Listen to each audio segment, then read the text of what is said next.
गंधर्व राज चित्ररथ के मुख से अपने पूर्वज राजा संवरण और तप्ती के विवाह के प्रसंग के साथ महर्षि वशिष्ठ जी की महिमा सुनकर अर्जुन के मन में बड़ा कौतूहल उत्पन्न हो गया था। इसलिए उन्होंने चित्ररथ से यह पूछा था कि हमारे पूर्वजों के पुरोहित महर्षि वशिष्ठ कौन थे?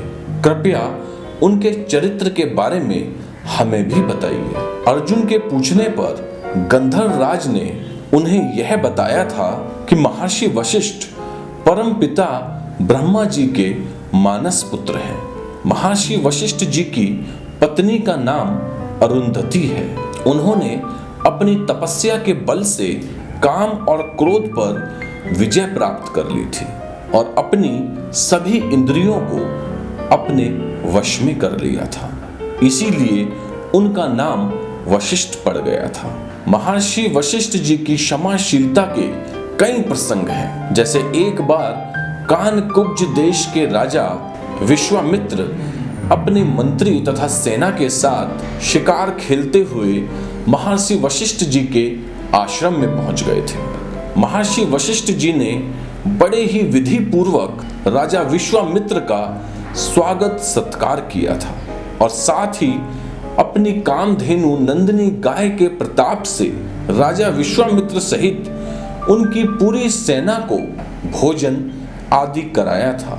कामधेनु नंदिनी का यह प्रताप देखकर राजा विश्वामित्र ने महर्षि वशिष्ठ से यह कहा था कि आप मुझसे करोड़ों गाय ले लीजिए और उनके बदले में अपनी इस गाय नंदिनी को मुझे दे दीजिए।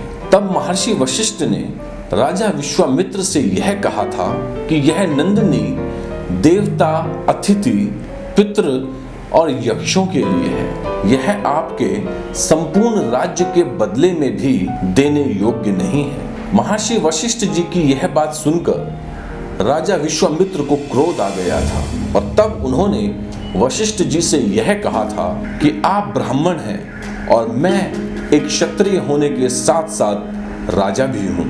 यदि मैं तुम्हारी इस नंदिनी को बलपूर्वक ले जाऊं तो तुम इसकी रक्षा कैसे कर सकोगे? तब वशिष्ठ जी ने कहा कि आप क्षत्रिय हैं, राजा हैं, शक्तिशाली हैं, जो चाहें वो कर सकते हैं, परंतु मैं अपने मन से नंदिनी का त्याग नहीं कर सकता।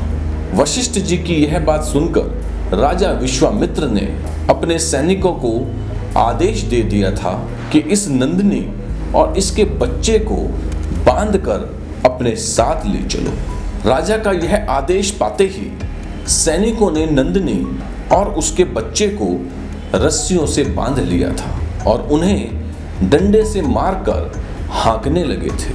उन सैनिकों को यह नहीं मालूम था कि उस नंदिनी गाय में दैवीय शक्ति है।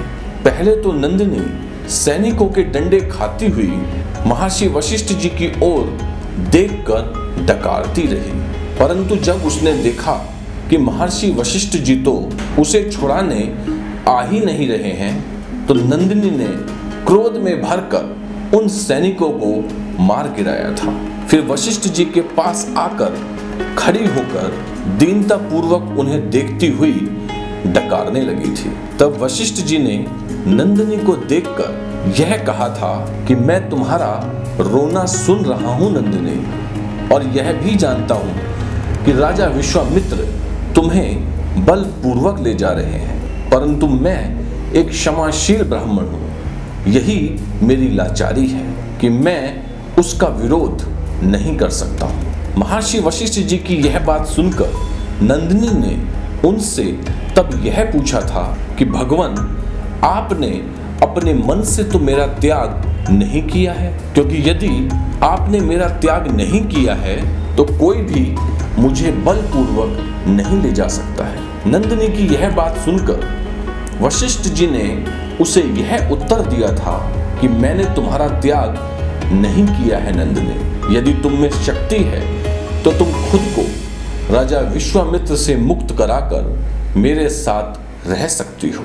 वशिष्ठ जी की यह बात सुनकर नंदिनी गाय ने अपना क्रोध प्रकट कर दिया था। नंदिनी के क्रोध प्रकट करने से उसके शरीर से द्रविड़, शक्य, यवन, सबर, किरात और मलेक्ष आदि जातियों के सैनिक प्रकट हो गए थे। नंदिनी के शरीर से प्रकट हुए उन सैनिकों ने राजा विश्वामित्र के सैनिकों के साथ युद्ध करते हुए उन्हें 12 कोस दूर तक खदेड़ दिया था और नंदिनी के बच्चे को उनसे मुक्त करा दिया था। तब राजा विश्वामित्र महर्षि वशिष्ठ का यह ब्रह्म तेज देखकर आश्चर्यचकित रह गए थे और उन्हें अपने क्षत्रिय भाव से बड़ी ग्लानि उत्पन्न हो गई थी।